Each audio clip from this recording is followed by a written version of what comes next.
Well, everyone, Konami are certainly trying. You may have seen the news about their latest release being somewhat of a colossal shit show. There's actually more to it than that, especially in other franchises, aside from the soccer one. So there is quite a lot to get into with Konami. One of them is really, honestly, quite sketchy. It feels like a sketchy scheme to me, if I'm being completely honest with you. So that will be interesting to dive into.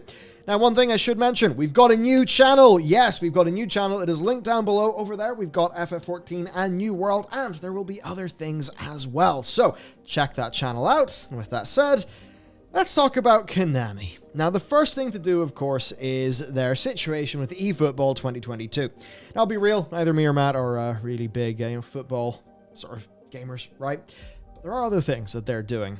But I think the sheer scale of this disaster with eFootball 2022 is worth talking about, because this was intended to be a big new overhaul of Pro Evolution Soccer, which is one of Konami's big, valuable franchises. Unfortunately, though, well, it's very much in the shitter. So you could argue this looked like a shit show from the start, because the plan essentially was to have the one live service football that would continually be updated. And you can sort of see how that would make sense in how, football works with the seasons and all of that, and how a lot of people do think it's a little bit of a rip having to buy a complete full-price new game every single year. And on that, both FIFA and Konami have actually experimented with a season update edition on the run-up to year-end. Now, Konami first went into this whole eFootball branding in 2019, where they called it eFootball Pro Evolution Soccer 2020. Little bit long in the tooth. The 2021 entry then was just a season update, not a full new game, and now they have dropped Pro Evolution Soccer. PES is gone. Now, that then paved the way for eFootball, their big new thing, the big shit show that everyone was laughing at. And, really everything that we learned post-announcement made it look worse. It culminated with a flat-out admission from Konami that the game would basically, this is a quote, would basically be a demo at launch, only featuring 8 teams and a bare set of modes with more content to be added further on down the line. Then there was also a thing with Konami selling $40 DLC packs that couldn't be used until a few months after launch. Not that I think those will be selling all of that well, because eFootball is out, and whether they call it a demo or not, the one thing people agree with is that it's pretty shit. It quickly became the lowest ranked game on Steam ever. So congratulations, it's got 16,700 odd votes as of the time of this screenshot, with 10% are positive, so ouch. So yeah, nice one. Nice one. And look at the store page. Overwhelmingly negative. And, man, what's going on here? What is going on? Like, we burst out laughing when we were going over these earlier, and essentially to catch you up, the models look awful. In general, there are LODs for crowds that are friggin' hilarious, and loads of animation issues and things like that do impact gameplay. The first time I clicked on a Twitch streamer for this game, I saw them doing a ball pass between 2 players, and there was a tackle, and the tackle moved the player models out of position, and it looked awful. It looked so bad. Now, this is really bad because of what Pro Evolution Soccer really meant, because for a lot of people it was 2 slightly different styles of doing football. A lot of people, some of the more hardcores, thought that PES had the edge when it came to the pitch, with more realistic passing, shooting, better pace, and things like that. So basically, PES, the sim people, preferred it. FIFA, though, was a little bit more mainstream. However, eFootball 2022 has basically managed to fail on all fronts, and you could say that they have basically killed their franchise. So, whoops. That's another one for Konami to put to bed nicely. Whoops, sorry, we've killed everything. So we've tried to make good so far. Sorry about that. I can't wait for eFootball Survive. It's going to be very successful. Yeah. So that's the eFootball story. Basically, they've totally shat the bed on it. Big disaster. Now, there's other things going on with Konami, though, that I think are important, because a lot of people care about Castlevania, Metal Gear, and Silent Hill. Mm-hmm. Obviously, right? So let's get into these. So, according to a new report from VGC, Konami are set to ramp up their premium development wing, which is going to mean new installments, remakes, and remasters of some of their biggest franchises. According to VGC, this means Metal Gear, Silent Hill, and Castlevania. Now, of course, Konami had significantly stepped back from sort of big game development in the recent years. Of course, the last MGS was Survive in 2018. We all had a laugh at that. And the latest Castlevania was Lords of Shadow 2 in 2014. And neither of those were great. And then there's also Contra Rogue Corps. But let's not talk about that. Now, this is all interesting. This recommitment to games does line up with a wider reshuffling in their gaming division earlier this year, where basically they're trying to bring back their big brands to the gaming space.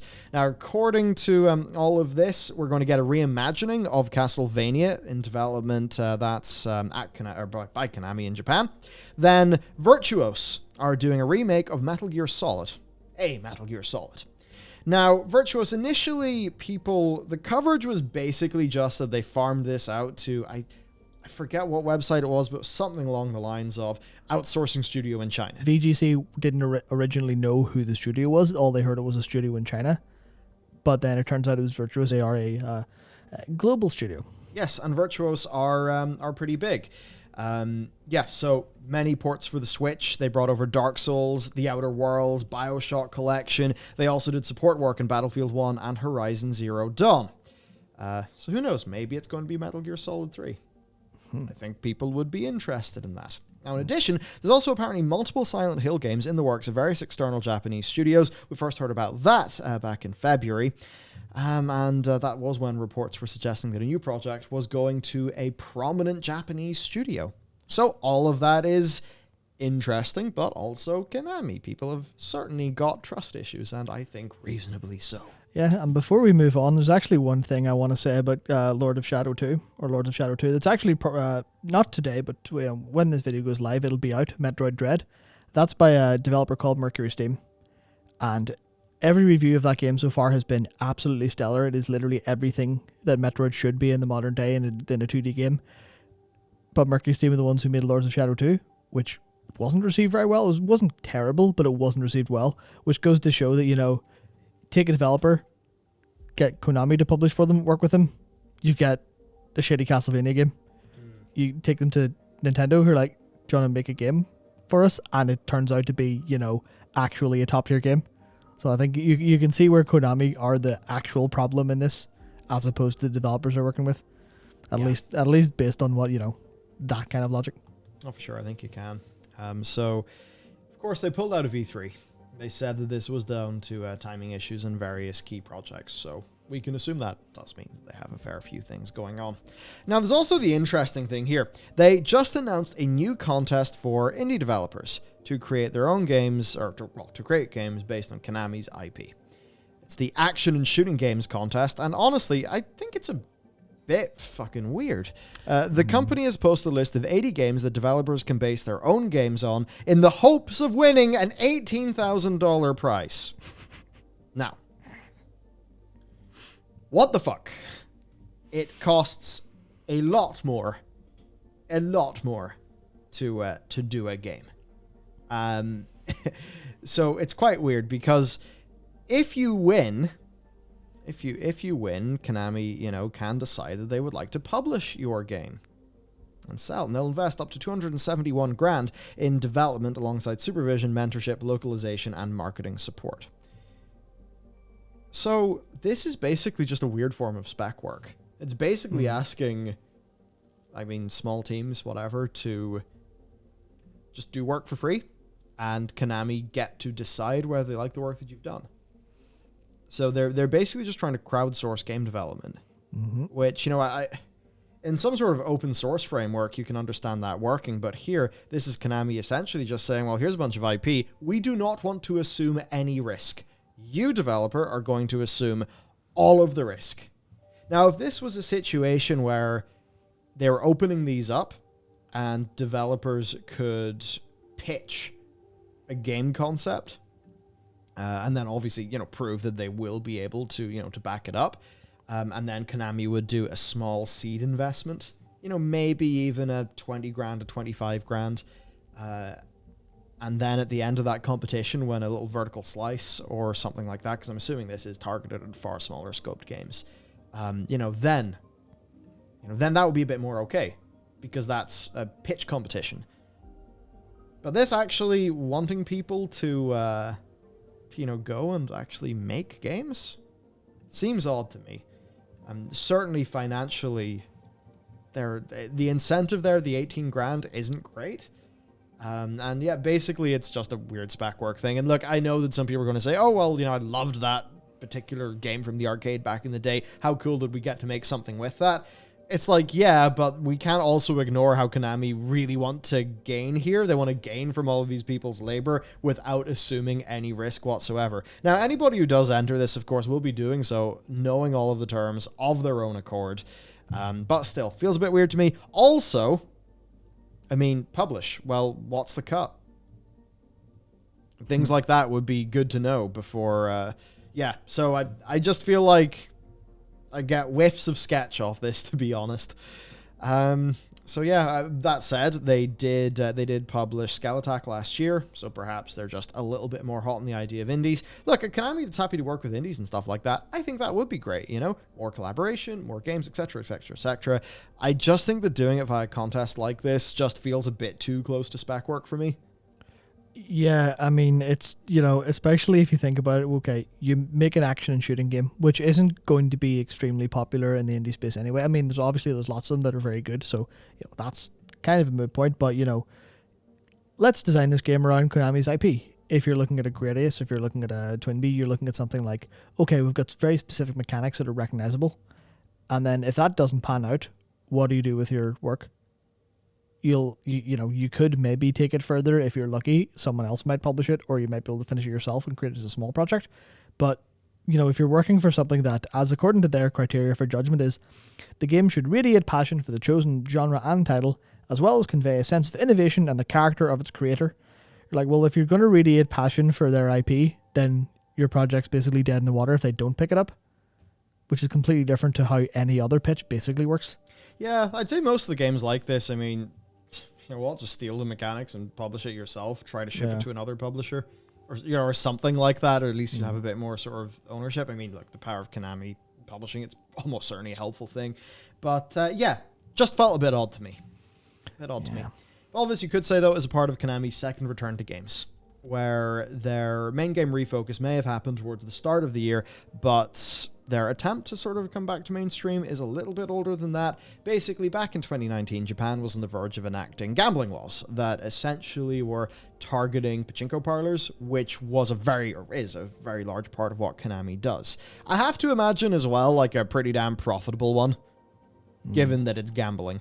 So, patchy parlors were among the hardest hit, or were to be among the hardest hit by these new Japanese laws.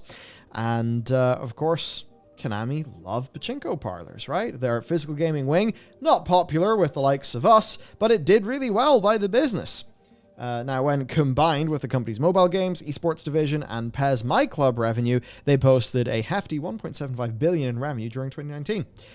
Interestingly, though, their digital entertainment division, which is gaming, accounted for nearly $932 million that total. Amusement machines were $165 million, which was actually an 8.2% decrease over the previous year's figure. So basically, with the amusements revenue on the way down and more restrictive legislation coming, well, Konami are probably thinking it's time to focus a little bit more on that video game revenue. If you want to invest in the future, what are you going to do? Pachinko parlors or video games? Come on, it's video games, obviously. A few interviews basically appeared in pretty quick succession where they were talking about their love of console games and, teasing that they were working on unannounced projects. And it was funny because actually when Adam joined us, this was Adam's first video on the channel back in 2019. It was Konami and the patchy parlors and everything. So yeah, neat little thing. And not a dissimilar time of year either. Yep. And all of this is happening. But yeah, if you fast forward a bit to 2020, of course, the state of emergency for the pandemic closed the pachinko parlors for a while, and considering their amusement revenue was already down before the pandemic hit, that's certainly not going to be good for the pachinko industry. So I think for all of that, we can see what Konami want to do. They're banking a lot on eFootball 2022, and yeah, they've sort of cocked that one up, haven't they? I guess the hope is that there will be good Castlevania, good, I was going to say Metroid, no, good Metal Gear Solid, and good Silent Hill. That said, that's that's hope, and it's Konami. They've not had the greatest track record as of late. Yeah, I mean, it's like, just looking at eFootball, the fact that they were willing to ship that in any capacity goes to show how scuffed the whole company must be. That no one went, what are you doing? Please stop. Don't release that. Don't hit go. Because even the case with Skeletak was just by an indie, so they just published it themselves. Or no, Konami published this little indie. And it has, I don't know, it probably did okay on Switch, and it probably did okay on PlayStation as like a console game. But looking at Steam, it's got 50 reviews. It's mostly positive, which about 72% are positive. And it's 16 quid with the, a lot of the reviews saying this game's about 4 hours long. They're charging 16 quid for it. Not that many people seem to have bought it on Steam. So it feels like they might fall really foul of, when they move into indies, that is, they might fall in a foul of the just not really knowing the market that well.